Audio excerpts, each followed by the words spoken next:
Konnichiwa minasan! Hello, hi everyone! Come with me on a solo date. For today's solo date, I'm going to watch a movie for the first time dito sa Japan. I don't have a specific movie nga na gustong panoodin. Na-curious lang talaga ako kung ano pinagkaiba ng sinehan dito sa Japan at saka sa Pinas. Tsaka kung ano itsura ng sinehan dito. Wala, na-curious lang. Buti na nga lang may sinehan sa mall na malapit sa amin. At sinundan ko nga lang yung arrow kasi hindi ko pa nakikita kung saan yung sinehan dito. At ganito nga yung itsura. Buti na lang nung time na to wala pang masyadong tao. So chinek ko muna kung ano yung mga showing at saka yung oras. At ang napili kong movie is yung The Wicked. Bumili na din ako ng ticket kasi kakunti na nga lang yung natitirang upuan. Buti na nga lang madali lang palang bumili ng ticket dito. Tinunod ko lang yung mga nag-a-appear sa screen at ayan, nakabili na akong ticket. At dahil nga meron pa akong almost 1 hour ng paghihintay, nag-ikot-ikot na nga lang ako dito sa loob ng mall.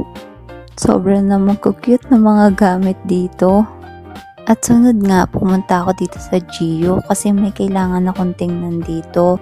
Ang daming sale nila at yun nga, lumabas din ako kasi wala yung kailangan ko.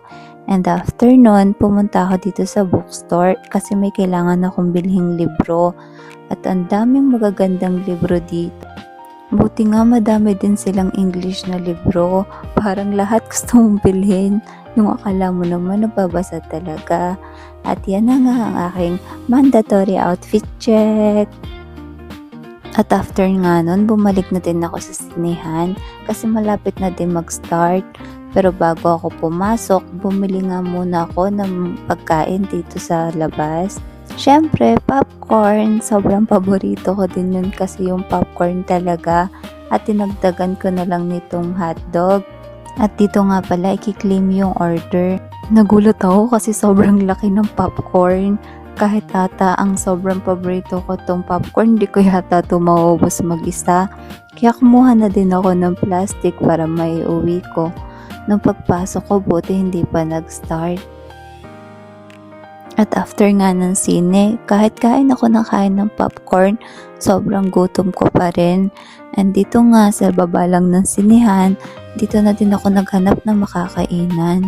At alam nyo pa guys, totoo nga pala yung credit etiquettes ng sinehan dito sa Japan. Yung tipong kahit tapos na yung sine, wala talagang tumatayo hanggat hindi tapos yung credits. Grabe talaga yung manners nila, nakaka-amaze. At after ko nga kumain, dumaan lang ako dito sa Mr. Donut at nag-take out ng ilang donuts para makain ko pag uwi ko sa bahay. Tinake out ko na nga lang kasi sobrang busog ko pa dito at gusto ko na din ngang makauwi para makapagpahinga. At kung nakarating ka sa part na to, maraming salamat sa panonood. At uuwi na nga ako guys sa uulitin.